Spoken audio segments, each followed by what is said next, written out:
Welcome to the I Work For Me podcast. I'm Melina Lewis, an author, marketer, yoga teacher, and mom, and I'm passionate about people who have created their own business opportunities and who love the freedom of working for themselves. Welcome to the I Work For Me podcast. This is Melina Lewis, and today I am a little bit more than thrilled to have Donna McCallum on the I Work For Me podcast because I have been an admirer of hers since I was in high school. And that may sound weird. It wasn't because Donna's that much older than me. No, it was because we were in high school together. And she was always on stage, acting beautifully, singing beautifully. She was academic, a real kind of, one of those amazing kids. And turns out she's turned out to be an amazing adult too. So it's very, very cool to have her on the show. So without much more drama from my side, let's just say hello, Donna. How are you? Oh, it's so lovely to be with you today and to be chatting to you. And I'm so excited for you that you're doing this podcast and getting out into the world and shining your light, which is so fabulous. So I'm really delighted to be here with you. Yay! Thank you. Donna, I always ask everyone, what did they, and I feel like I might have spoiled this already, but what did you want to be when you were a little girl or on that high school stage? What was it that you really wanted to be? Yeah, I mean, well, you've already said it, right? So I was in loads of drama and performances, both amateur and professional, when I was kind of a teenager. And I loved it so much, singing, dancing, acting. And I really thought, yep, I can imagine, boom, acting stardom.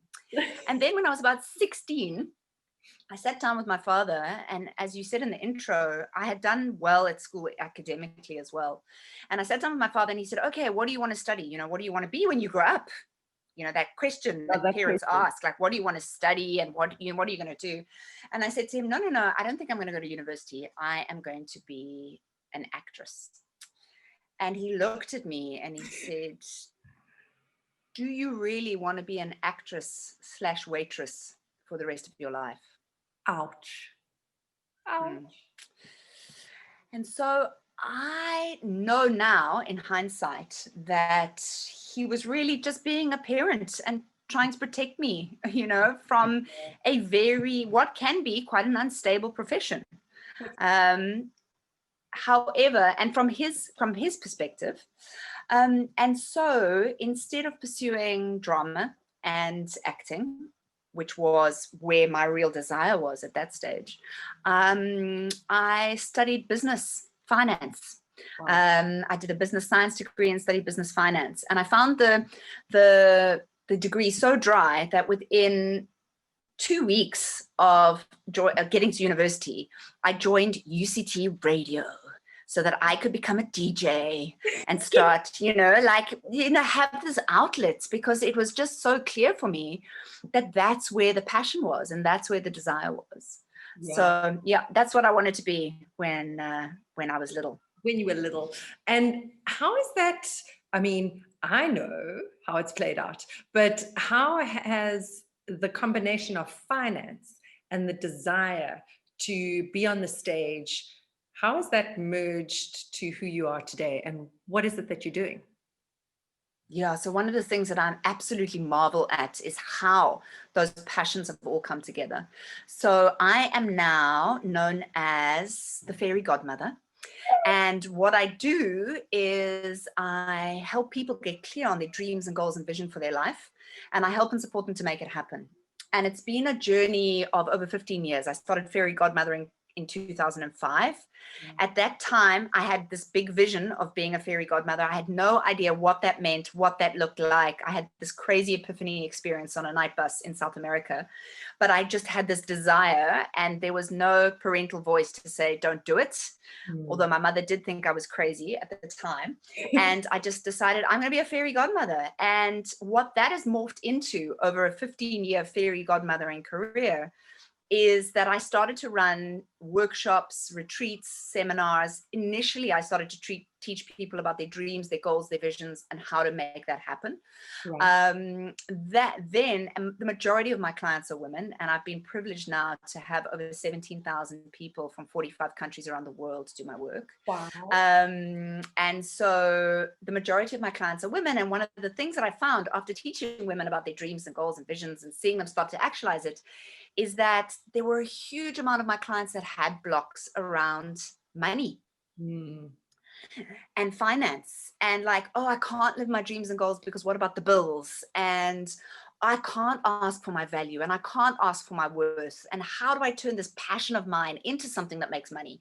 And so in 2010, I started teaching in the money and personal finance sphere. In 2009, I started my first online programs. Wow. So before it was a fad to have online, or before it was this big thing like 2020, oh, you've got to have an online program. Yeah. I started running online programs in 2009 because I was already at that stage doing seminars in the US and the UK and Germany and South Africa. And I thought, how can I keep connecting to these clients? And online was just really clearly the way for me. And so I started then in 2010 teaching about money and finance, and I run 2 money programs, online programs, one called Money Magic, which is about personal finance, and the other called Financial Flow for Entrepreneurs, to help small business owners around getting great with your finances in your business. Because I find so many small business owners are great at doing what they do well, right? So you're in the marketing sphere, or you're writing, or you're an author, great, you're great at what you do. However, the money side just is itchy, scratchy. You don't want to look at it. You don't want to do the admin around it. And then you never get to amplify your biggest, truest talents and gifts. And as soon as you get the money side sorted out, the amplification of your passion just becomes so much easier. So that's become real passionate. So that's, university, studying finance, and then acting, wearing wings, waving a wand.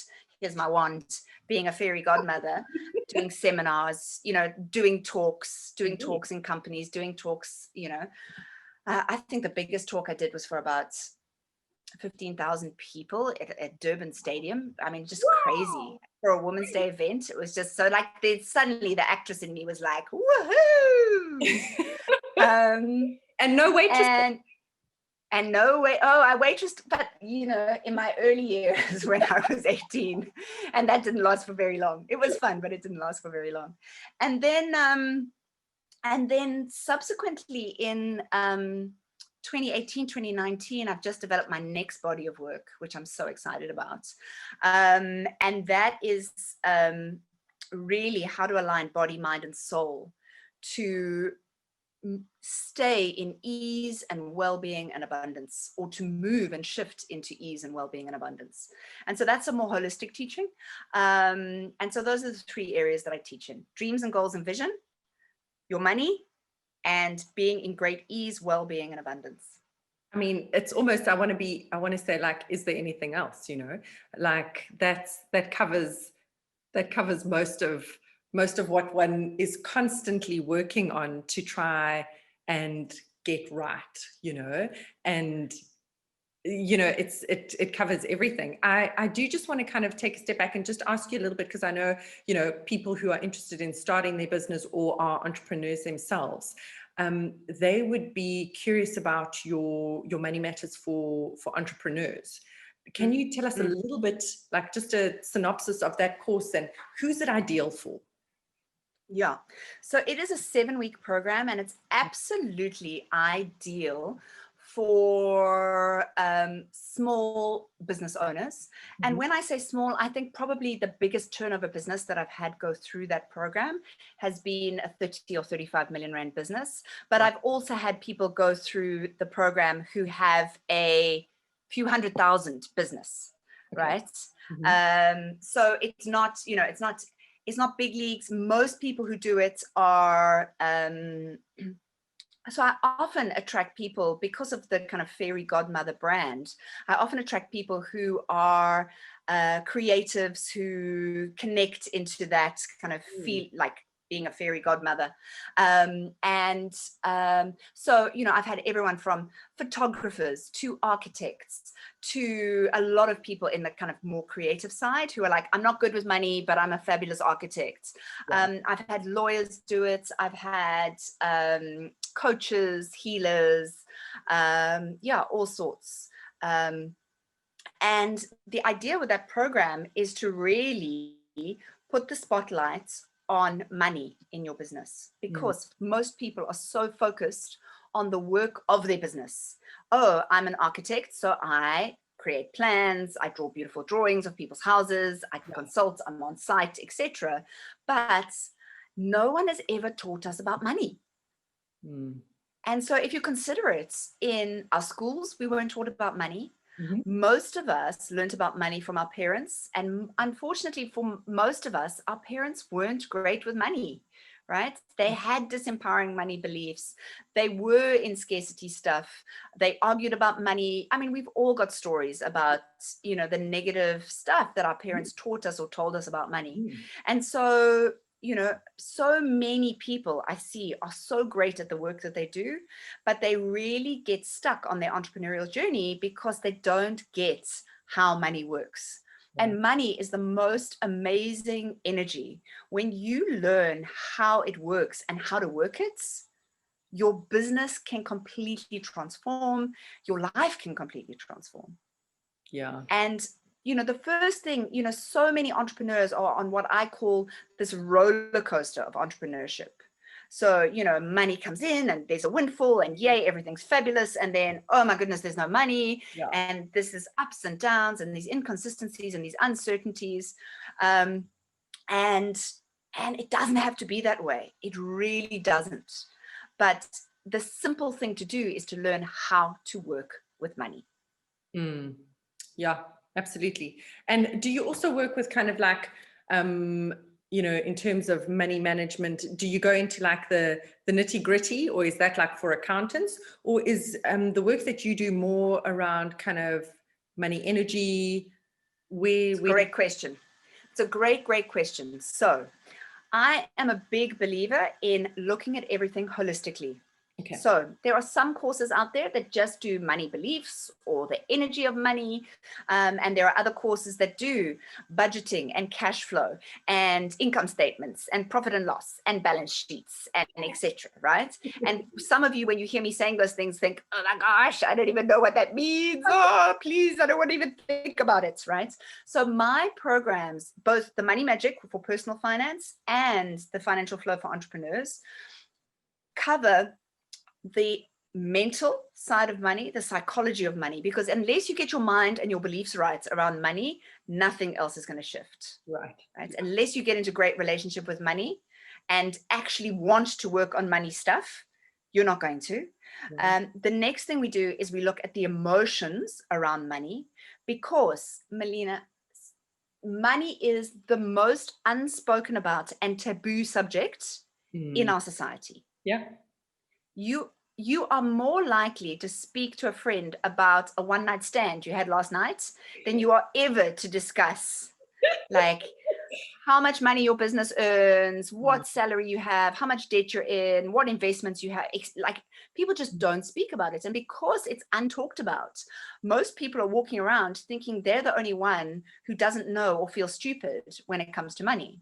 Yeah. And so the beautiful thing about all my programs is that they're group programs and they are done in a group context, and people come into the group and start asking questions. We do live webinars. People are being coached by me, and suddenly people start asking questions and you think, oh my goodness, I thought I was the only stupid one who didn't know about profit and loss statements and what does that actually mean? And oh my goodness, how does tax fit into this? And, you know, should I be a CC or a PTY limited or a sole proprietor, or how does it work? And all of that stuff. Exactly. So we do the emotional side of money because there is so much guilt, shame, embarrassment. And because so many of the people that I work with are women and women entrepreneurs, one of the things that I find for women particularly is the ability to ask for their value and ask for their worth is huge. And so that's one of the things emotionally that we work on. How do you get into an emotional place of being relaxed, confident, at ease to actually quote the right prices for your services And one of the exercises we go through are, what are the right prices? Oh, So that's great. yeah, what are the right prices for your services? So I take you through a process of actually finding out what should the prices for your services be, and then like practically, what are the prices, and then emotionally, how does that feel? Because sometimes practically the price should be, let's say, 700 Rand an hour or $1,000 for this, but when you feel into that, you just don't feel confident or relaxed or at ease. So then I take you through a process of getting into confidence, relaxation, ease with that pricing. And we also talk about, how do you then communicate to your clients, actually, this is now my pricing, and what are clever ways to do that, so that your clients actually go, oh, wow, yes, great. Rather than all of this itchy scratchiness in your business around money. So mental, emotional, the physical. So these are like actual practical things you can do. And it is the nitty gritty: budgeting, cash flow, pricing. How does that all work? And then the spiritual. Because I have found that there are so many people who are super wealthy, but still in incredible scarcity mindset. And that's not wealth. Like, if you're still in fear, if you're still in scarcity, that's not true wealth and abundance. And so we talk about, how do you connect into an abundance mentality rather than a scarcity mentality? I always ask myself, and you're going to maybe laugh at me, but I'm like, so how did you get so wealthy if you don't think abundantly? Does that make any sense? I'm like, surely you because it's be so wealthy if you're not thinking wealthy. Yeah, is that a silly thing to think? No, it's a great thing to think, and it's a great question. And so there are one of two ways. People are either inspired into wealth, okay, and that's abundance, that's abundant thinking, or they're scared into wealth. Okay. They're so frightened of not having, or what could be if they don't have, that they have done everything to create wealth. So I'll give you a classic example of the moment that I recognized this could be true. Okay. I have a wonderful mentor, a business mentor. He's been my business mentor since I was 19 years old, and he has been CEO of top South African companies. Right. And sort of once or twice a year, he and I will sit down and have a lovely lunch or a breakfast in Johannesburg. And, I get so inspired by him and hearing his stories. And, he's doing these massive deals and creating these huge projects. And it's just very inspiring to me. Yeah. And a few years ago, we went and had lunch and sat down, and he wasn't wearing his suit. He was just kind of in comfortable clothing. And I said, what's going on with you? And he said, no, I'm retired. I'm on gardening leave. And I said, what are you talking about? And he said, well, I was actually, they did a huge management reshuffle, and I was pretty much asked if I wanted to leave. And I was given a golden handshake. And what that means now is that I have to take a year off from doing anything. And then I'll decide on what I want to do. That's part of the golden handshake. I need to not do anything for a year. So I said, oh, okay, that's interesting. And he said, yeah, and just, between you and I, the golden handshake was 50 million. 50 million. Yeah, not 1, not 2 or 5, 50. Good. No, 50. Like, and I mean, this man he's been a top CEO for many, so he's been making an amazing salary. And then to say goodbye to him, they gave him 50 million. And so I said to him, oh, so what are you going to do now? What are you thinking about? I know the type of man you are. You're so passionate about things. And he was telling me about this entrepreneurial businesses that he was getting involved in as an investor, and he was all excited. And then he started telling me about another big corporate that had approached him. Okay. And as he was talking about all these entrepreneurial things that he was getting involved in as an investor, he was passionate. But when he was telling me about this kind of corporate opportunity, he was quite dull. And I said to him, well, it's really obvious which one, what you're going to be doing. And he said, yeah, absolutely. I'm going to, be the CEO of this next corporate opportunity. And I said to him, what? Are you crazy? Like, there's no passion there for you. Like, you're all passionate about these entrepreneurial ventures, but you're not passionate about that. You're so bland about it. And he said, you know what? I'm 50, 52, maybe I've got a good 10 years left of really earning capacity in my career. So, you know, I really think that I should, you know, spend that 10 years in this corporate life, because I can really do very well. And I said to him, are you crazy? Like, you've already done very well. Like, you've just had 50 million paid to you. Like, you don't need to do better. Like you are so sorted. And he said, but I've got 3 kids and they've got university coming up. And I said to him, all 3 of them could go and do medicine at Harvard. What's that? Yeah. And you'd be more than able to pay for them. Like, and I just got it. Like, in that moment, I got, this man is so wealthy, and yet there is an underlying fear for him that he won't be able to afford his kids' university fees. What? And so I realized that one can sit in having multi-millions and have this underlying scarcity stuff going on. And that's what's driven you to have the multi-millions. Right. Yeah, absolutely. Okay. So then that answers my question in terms of, you know, how that works. Yeah. Thank you. Good. But for me, that isn't wealth. You might have the multi-millions, but if it's still being driven by that, oh my goodness, how am I going to afford my kids' university fees? No, that's like, whew. Yeah, it is. It's a, you know, it's a complete mindfuck in the sense that it's like, yeah, he could literally retire and live off the annuity of that, you know, and so could his kids, and so could his grandkids. Absolutely. Yeah, it's trust fund stuff.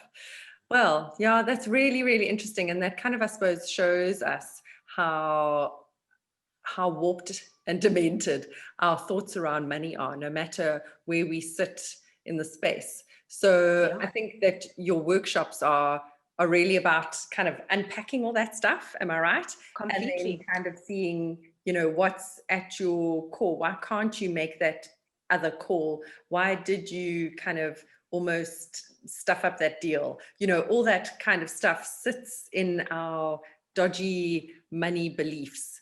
And Donna, how did you, I mean, for someone who kind of self-started and, you know, you kicked off working for yourself almost, is it straight from varsity almost? While I was at varsity, I started my first business, actually. Amazing. Amazing. And was it always in this space? No, not at all. So I've run 5 businesses. I've always been an entrepreneur. My first business I started when I was 19 with a business partner who was 10 years older than me. It was out of my UCT radio experience. Okay. And we started a student media company called StudentWise. And we started a magazine called Student Life Magazine, which then became SL Magazine. Yes, I used to have it. It's got the free CDs. Exactly. So we started a student magazine. It was in 1995, just as media was starting to open up in this country, post-apartheid, and just as after the elections had happened. And so there's a proliferation of media, and we really went in to look at student media. Sorry, just hold on. This is a mom who's going to, okay, hold on, sorry.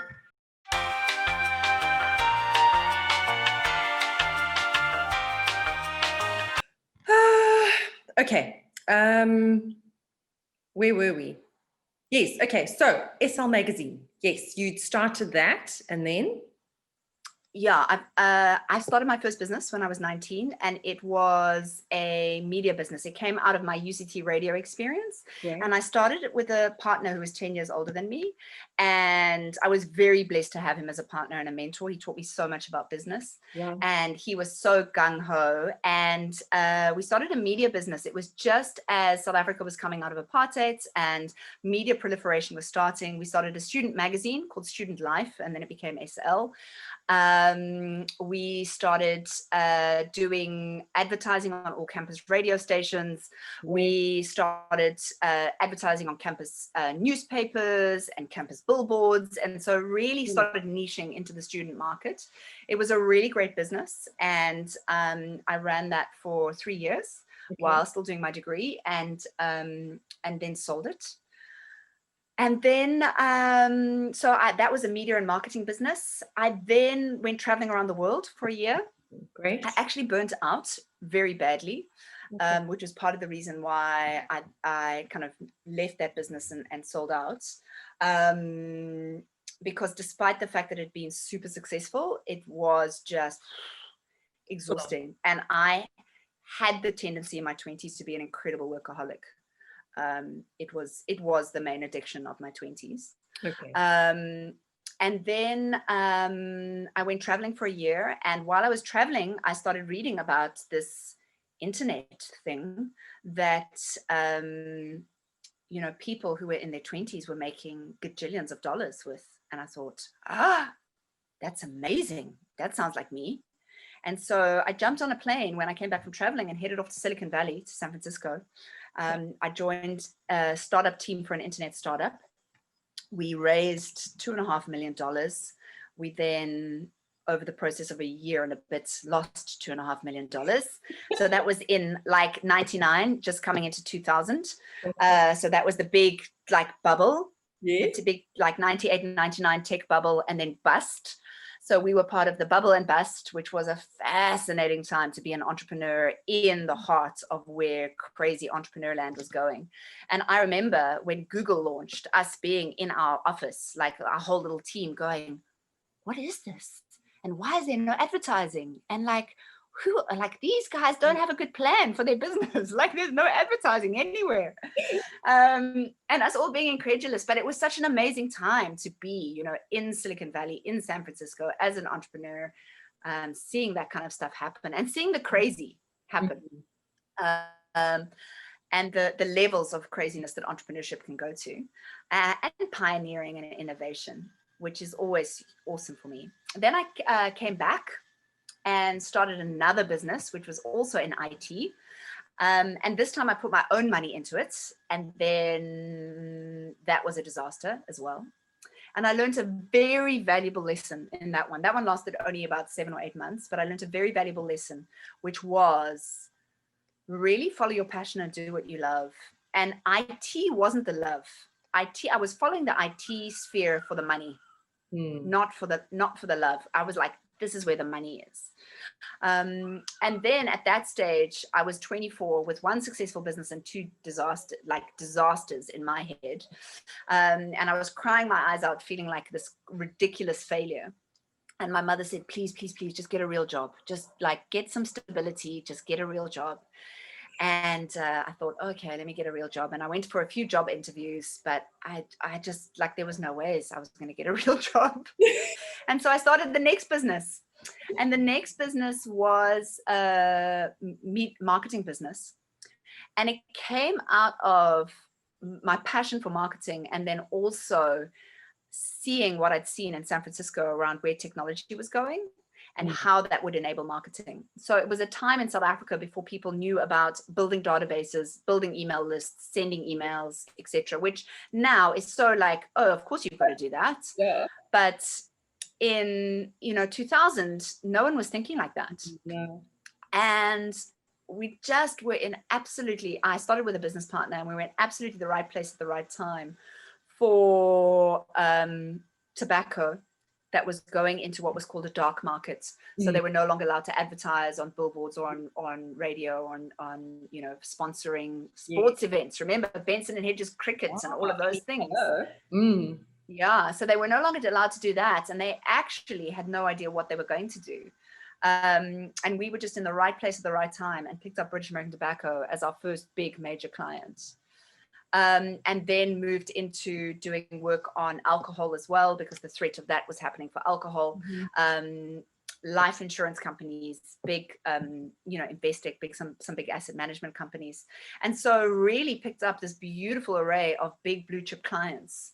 And ran that business, and then got bought out after 5 years by a Black empowerment company that was looking to buy smaller boutique. It was a CRM and marketing business. And then I went traveling again, off to South America. Right. And that's when I had this epiphany about my purpose being a fairy godmother. Amazing. So you spoke a little bit about a failure, and I do I do, because I always think of failure as like amazing opportunities for learning, because, you know, until you stub your toe, you don't know that the leg of the table is there, right? It's kind of in your peripheral vision, but you got to, the hard knocks are where the real lessons are. So, I mean, any other kind of failures that come to mind that you think have helped your other businesses kind of going forward, or that you really learned from, or that you'd like to share with people in the sense of that it could help them to avoid doing the same thing? Yeah, so I think, you know, one of the things, if one's going to be a long-term entrepreneur, one of the things that you've actually got to get really comfortable with is failure. So, and I think that that's not spoken about enough before people jump out of corporate into whatever thing that they want to do. And it's not coached enough. Certainly, because people have a vision, right? And I often coach people and guide them around their visions. And it's wonderful when things are a vision, because you're imagining it all working out. But as you know, as an entrepreneur, like, you have this vision and this is what you're going to do, or this is the project and this is the thing. And so often it doesn't match the vision, right? And there are a gajillion stubbings of toes before you ever hit the vision. And because I've only ever been an entrepreneur, have become more and more and more okay in the dance of success and failure. Right. Although it has been a hard journey for me, and for a long time I was very hard on myself whenever I perceived myself to be failing. I'm a lot more soft and gentle now. In fact, I often like to relate to myself as a 5-year-old child if I make mistakes, or if I'm perceiving myself to be failing. And how would you talk to a 5-year-old child if they'd made a mistake? You wouldn't be like, oh my goodness, you stupid idiot, what are you doing? Are you crazy? You know, and I now see failure really as a feedback mechanism for, actually, this is just not the quite correct way to be going. Like, just, you know, alter your course slightly, like a missile. A missile actually fails its way to success. So, you know, here's the target, here's the missile. And if at any time the missile's going off course, what'll happen is it'll go beep, beep, beep, beep, beep, you know, you're going off course. And that's the failure. You're failing, you're going off course, and then the missile just redirects. And a missile literally fails its way to the target. Oh, wow. And that, yeah. And so that is actually such a great, when I heard that analogy, it was like, oh, okay. So I'm consistently failing my way to the targets. Yay. That makes it feel a lot better. Yeah, because sorry, I'm interrupting you, but because sometimes when you fail, what I find is that you think you need to change your target. You're like, oh, well, obviously that vision is garbage, you know, and that's never going to happen, and it's useless because look what's happened, and this and this and this and this, and so scrap, you know, the target.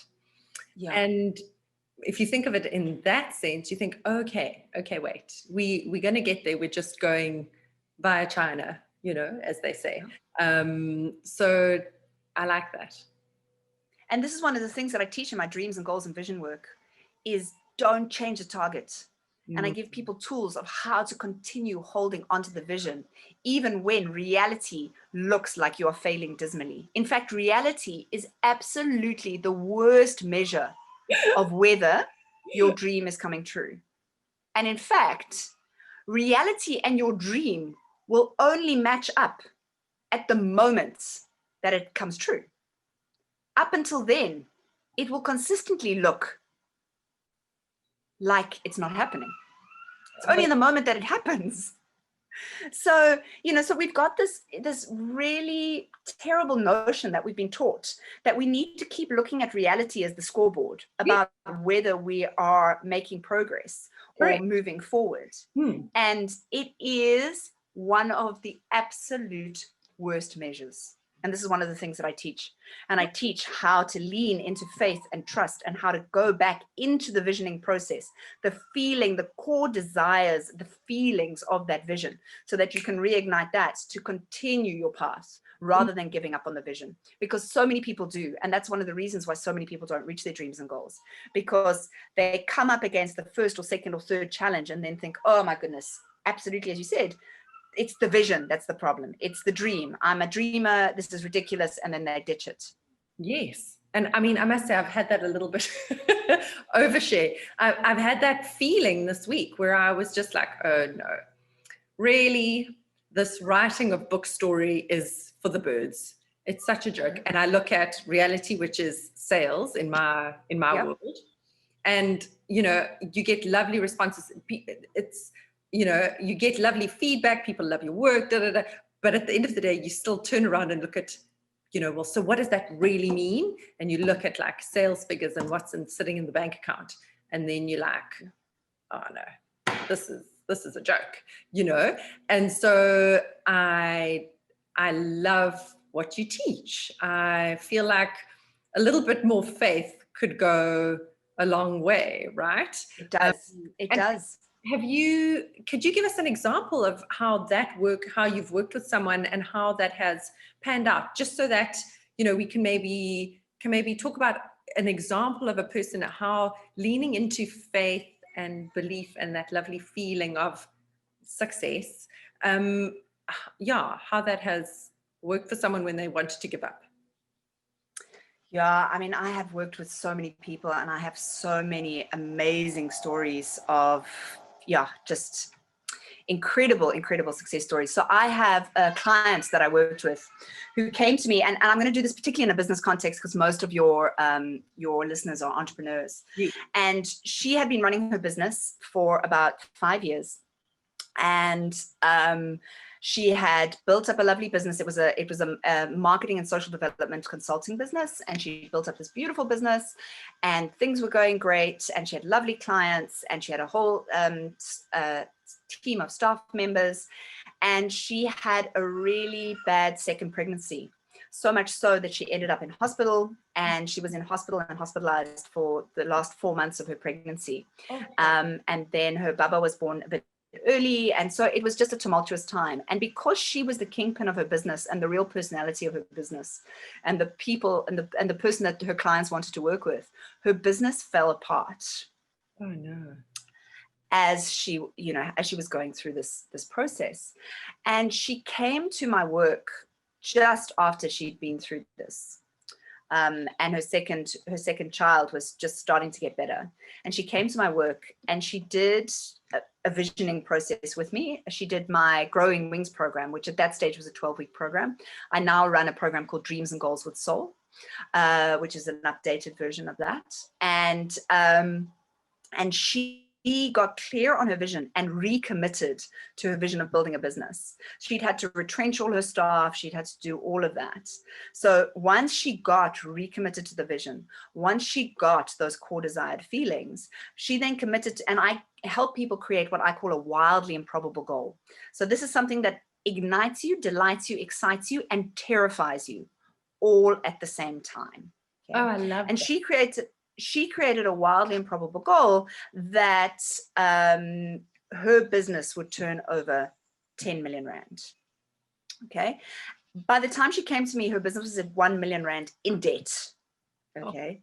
And she actually, during that process, said, should I shut it down? I've got lots of corporate offers to, and because we got her clear on the visioning, I said to her, no, your vision is not to go into corporate. Like your vision, your passion, like you can do it. And she leaned into faith and trust, not looking at the 1 million rand debt and the reality. Like I have never, there are a few of my top amazing students that have leaned into faith and trust. Like I'm just awestruck. And she leaned into faith and trust. And now she did this program with me 2012. So it's 8 or 9 years later. Her business turns over 35 million rand. Woo! She's employed in like 50, 60 people. It's just phenomenal. Wow. But if she was to really have looked at the reality, she would have run. Right? Absolutely. Straight and at certain stages along the way. Last year she called me out of the blue, and she called me August, September, and she said 3 of my top clients are looking, because of the economic shift and downturn, are looking at canceling their contracts. And she, she's on a retainer contract basis with big corporate clients. And she said she's like, that is 60% of my revenue. She's like, oh my God, like, I can't believe it. So successful, right? And then suddenly in 1 week, she's like, in 1 week, 3 of my top clients have all called and said, we're reassessing, downturn. We don't think so. Blah, blah, blah. And she was like, what am I going to do? And I said, you have the tools. You have the tools. You have the tools. You have the tools, right? This year, she's going to have an even better year than last year. And 4 weeks after that phone call, she called me again and she said, I turned it around. I leaned into faith and trust, like you've taught me. I used the tools. I did the faith meditation, because all of my programs have practical tools to apply. I have meditations. I have audios to listen to, so that you're doing the energetic work, the emotional work, the mental belief work, the actual practical work. She said, I did the tools, leaned into it, did your Golden River of Abundance meditation, did your lean into faith meditation, and sat down with my team. We re-strategized. We've shifted it around. Oh, fantastic. That is so cool. Yeah, so it shows you, like, once you've made it, it doesn't mean you can just rest on your laurels and all is good for eternity. You've got to kind of maybe step back into finding that vision again and reworking. It's constant work, right? You're always kind of going deeper, going further, and relearning. Donna, I mean, unfortunately, we've run out of time. I'm so sad. But I wanted to ask you, how did you start your journey because to teach this, you have to have done the work yourself, and to develop it and to grow it. Where did you start? Sure, you kind of woke up on a bus and said, that's it, I want to be a fairy godmother. Great. But how did you then go from that into actually helping other people with kind of their businesses, their money issues, their personal kind of growth? Okay, so I'm conscious of time because I know we need to end off. So, I mean, this could be like this could be a 40-minute interview on its own. This interview again. So let me give it to you very quickly. So I had done quite a bit of my own personal development in my 20s, all with the aim of like career ambition, focus, building business, and building myself to build business. Then once I'd had this kind of epiphany in the night bus in Argentina, I came back and the answer is I had no fucking clue how it was going to work. And if the truth be told, right, no entrepreneur really has a clue how it's going to work, but no one actually tells you that. So many people don't actually make the jump from corporate to being an entrepreneur, etc., because you think that you've got to have it all figured out. You think that you've got to have all your ducks in a row, right? When actually you just need to see the first few steps in front of you. And even if you don't, then you've got to have enough vision to know and trust that the next steps are going to reveal themselves. Right. They will. Yeah. Because they will. If you have a big enough vision, those steps will. So my journey has gone through real ups and downs. And what you're looking at now is a culmination of a 15-year journey, a culmination of small steps daily, thousands and thousands and thousands of days towards where I am now. So it's really hard for someone to look at someone who's 15 years in. Yes. And then say, okay, but like, how did you get there? Because it's been one of the things also that I teach in my programs is micro movements, like the power of the micro movement, because there's so much in social media these days about 10xing your business and like you're going to 6-figure or 7-figure or 8-figure or, growth hack and blah, blah, blah. And those things make me want to vomit. I'm just like, no, because we're all like so excited about like this little pill that we're going to take or this course that we're going to do. And then we're going to be 10xing and blah, blah, blah. No, just the power of micro movements every day, connecting, doing what you do, like you showing up, doing these podcasts. You have no idea where it's going to lead. And in 10 years time, when someone interviews you and says to you, how did you get here? Like you'll never be able to like go through all of the steps. Yeah. Exactly. Yeah. Never know how you got there. Yeah. Yeah. True story. True story. Okay, so that answers my question, and I kind of had guessed that it's a life process, and it's wonderful. It's so wonderful that you're gifted in the ability to take that knowledge and not just use it for yourself, but to turn that into stuff that shifts other people's realities and helps their businesses, which in turn helps other people. So the work you do is magic. So very, very, very grateful. Thank you. Donna, how can people get hold of you? Very simple. You can find me online, fairygodmotherinc.com, or if you're in South Africa, fairygodmother.co.za. So that's where you'll find my web presence. You'll find all my upcoming events, not so many this year, but I've got a few retreats next year.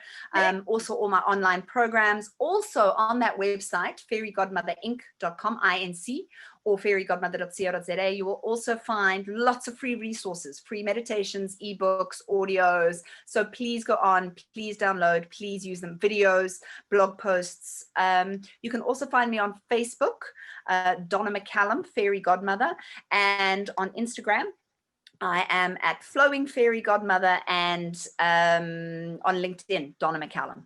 Brilliant. Okay, that's fantastic. Well, I'm sure you're going to get loads of people wanting to connect, because I think it's when you get to that point where you're like, okay, I've tried this, I've tried that, I've tried the other thing, but something's not working, and you need to kind of like do the work yourself inside.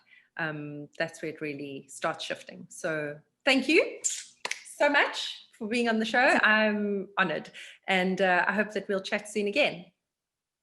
Fabulous. Thank you. I've loved it. Oh, and here's your little wand wave to you and all of your listeners. Ting, ting. Thank you for listening to the I Work For Me podcast. I hope you enjoyed this interview and that you feel inspired to take your idea and business to the next level, not only for yourself, but for fellow South Africans too. Please listen in weekly for interviews with more interviews with South Africa's most inspiring people, and connect with me on Facebook or Instagram at Melina Lewis Author, or on YouTube at Melina Lewis, or if you don't mind, consider supporting the show for a few rand a month by finding me on Patreon at Melina Lewis. Have a great week and namaste. Donna has gifted the I Work For Me podcast listeners with 4 free money training videos, which are available on the link in the show notes. I really believe that these videos will help you uncover any money limiting beliefs and how to shift them. So enjoy and have a great week.